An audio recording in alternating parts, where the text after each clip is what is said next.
कृष्ण वंदे जगद्गुरुम्। छठवें अध्याय का 21वां और 22वां श्लोक।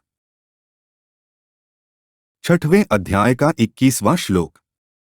सुखमात्यंतिकं यत्तद् बुद्धिग्राह्यं तीन्द्रियं वेत्ति यत्र न चैवायं स्थितश्चलति तत्वतः। ऊपर कहे गए श्लोकों का अर्थ है, जो सुख आत्यंतिक, अतीन्द्रिय और बुद्धिग्राह्य है, उस सुख का जिस अवस्था में अनुभव करता है और जिस सुख में स्थित हुआ यह ध्यानयोगी फिर कभी तत्व से विचलित नहीं होता। सुखमात्यंतिका यत् का अर्थ है, ध्यानयोगी अपने द्वारा अपने आप में जिस सुख का अनुभव करता है, प्राकृत संसार में उस सुख से बढ़कर दूसरा कोई सुख हो ही नहीं सकता और होना संभव ही नहीं है, कारण कि यह सुख तीनों गुणों से अतीत और स्वतः सिद्ध है। यह संपूर्ण सुखों की आखिरी हद है, सा काष्ठा सा परागतियः। इसी सुख को अक्षय सुख, अत्यंत और एकांतिक सुख कहा गया है। अतीन्द्रियम का अर्थ है, इस सुख को इंद्रियों से अतीत बताने का तात्पर्य है कि यह सुख राजस सुख से विलक्षण है। राजस सुख सांसारिक वस्तु, व्यक्ति, पदार्थ, परिस्थिति आदि के संबंध से पैदा होता है और इंद्रियों द्वारा भोगा जाता है।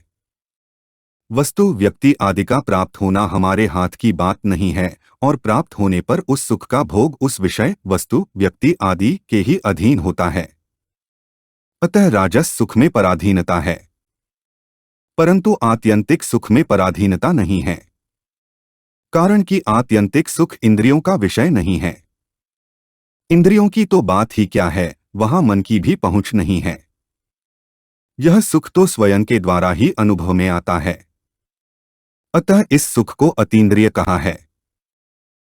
बुद्धिग्राह्यम का अर्थ है, इस सुख को बुद्धिग्राह्य बताने का तात्पर्य है कि यह सुख तामस सुख से विलक्षण है। तामस सुख निद्रा, आलस्य और प्रमाद से उत्पन्न होता है। गाढ़ निद्रा, सुषुप्ति में सुख तो मिलता है पर उसमें बुद्धि लीन हो जाती है।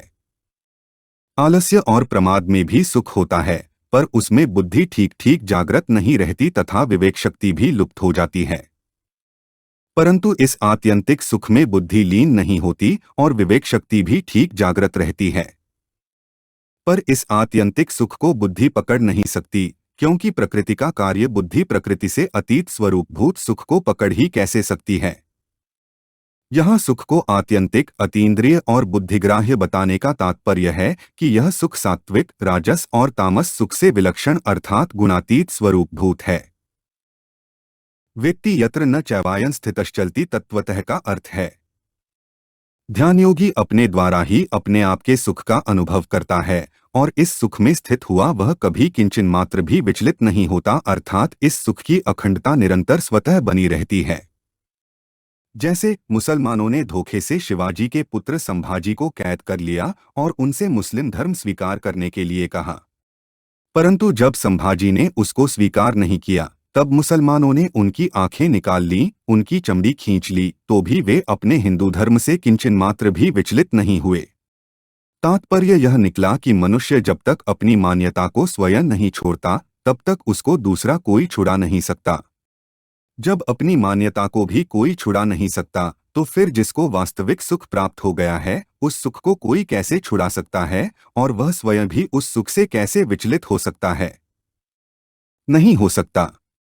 मनुष्य उस वास्तविक सुख से, ज्ञान से, आनंद से कभी चलायमान नहीं होता। इससे सिद्ध होता है कि मनुष्य सात्विक सुख से भी चलायमान होता है, उसका समाधि से भी व्युत्थान होता है, परंतु आत्यंतिक सुख से अर्थात तत्व से वह कभी विचलित और व्युत्थित नहीं होता, क्योंकि उसमें उसकी दूरी, भेद, भिन्नता मिट गई और अब केवल वही वह रह गया।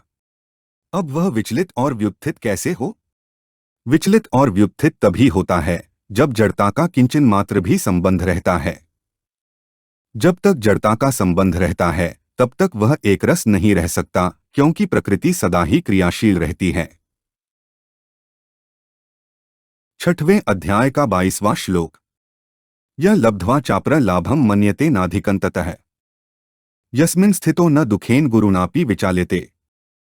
ऊपर कहे गए श्लोकों का अर्थ है, जिस लाभ की प्राप्ति होने पर उससे अधिक कोई दूसरा लाभ उसके मानने में भी नहीं आता और जिसमें स्थित होने पर वह बड़े भारी दुख से भी विचलित नहीं किया जा सकता।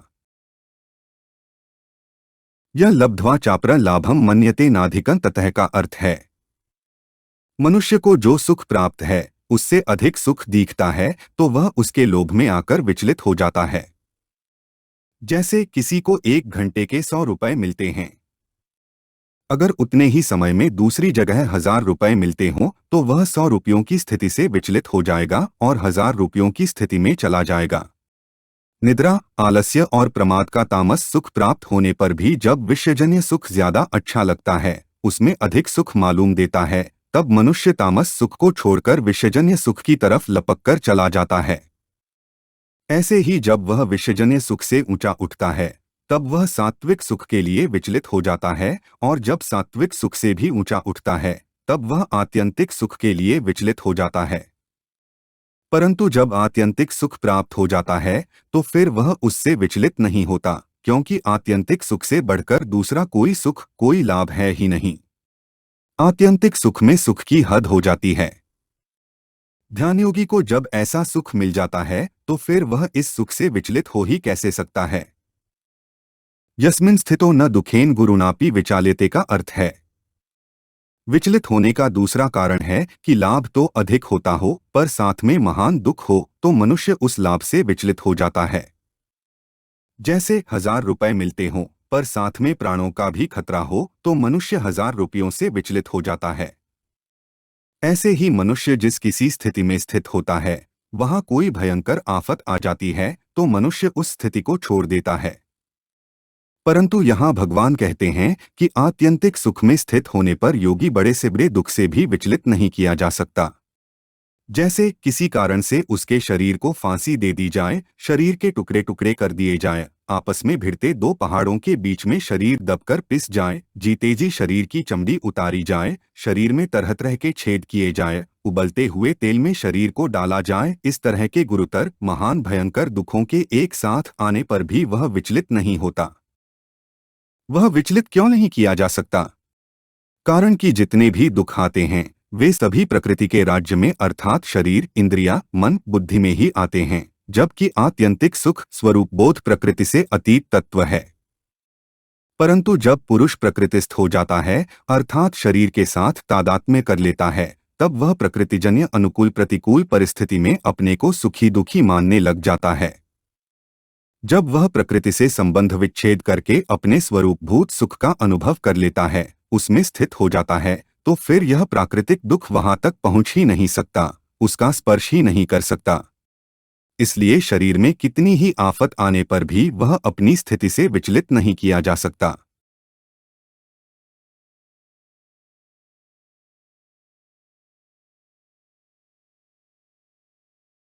हमारे चैनल को सब्सक्राइब करें। अगर यह वीडियो आपको अच्छी लगी तो वीडियो को लाइक करें, वीडियो को अपने दोस्तों के साथ शेयर करें, अपने सुझाव हमें कमेंट करके बताएं। जय श्री कृष्णा।